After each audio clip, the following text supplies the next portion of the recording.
Jadi seolah-olah tatkala kita itu sudah mencintai habaib, itu tidak boleh berkomentar positif atas KDM, atas Kang Deddy Mulyadi, dan apabila sudah suka sama Kang Deddy Mulyadi, itu tidak boleh satu kubu dengan habaib. Ini macam apa begitu ya?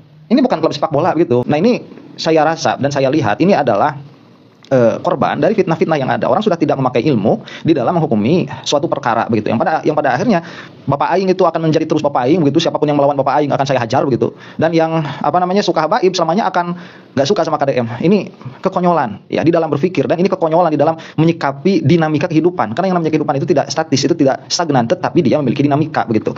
Ini kalau seperti ini caranya, dulu Islam gak bakalan berkembang lah. Orang pernah musuhi Islam, kemudian dia itu masuk Islam nggak diterima karena udah nggak suka sama orangnya. Nggak bisa seperti itu. Makanya kita ada ilmu begitu ya. Ada ilmu itu mizan, dia timbangan untuk menimbang perkara-perkara sehingga kita bisa melihat mana perkara itu yang benar, minimalnya secara syariat, mana yang tidak begitu. Ini saya mau membacakan beberapa komentar yang bagi saya menggelitik ya, menggelitik. Ini adalah contoh dari orang-orang yang memang sudah terkena fitnah. Saya katakan ini fitnah dajjal saja sekalian begitu ya, fitnah akhir zaman ini.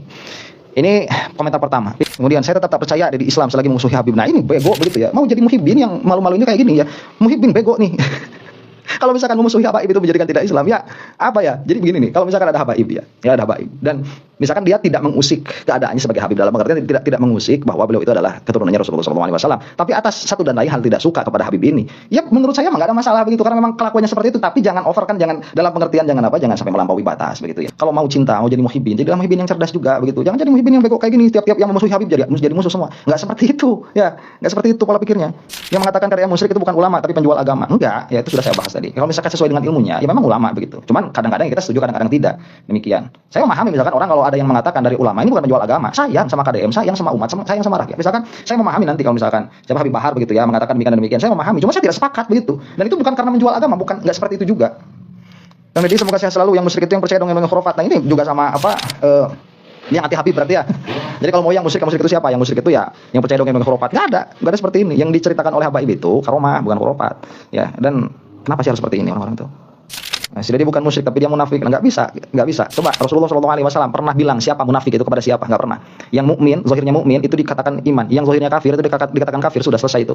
Rasulullah SAW, munafik itu keadaan orangnya, dan nanti di akhir bakal ketahuan yang munafik mana, yang tidak mana. Memang Rasulullah SAW itu dikasih tahu dalam beberapa kesempatan bahwa orang ini munafik begitu, dalam beberapa kesempatan. Cuman Rasulullah nggak pernah ngomong sama orang ini loh orang munafik, nggak pernah. Nggak seperti itu.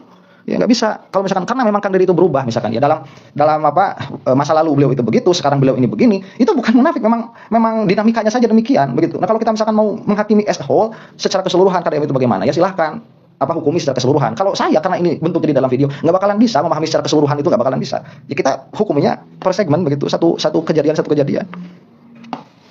Nah, ini sudah selesai ya, mudah-mudahan video ini ada manfaatnya.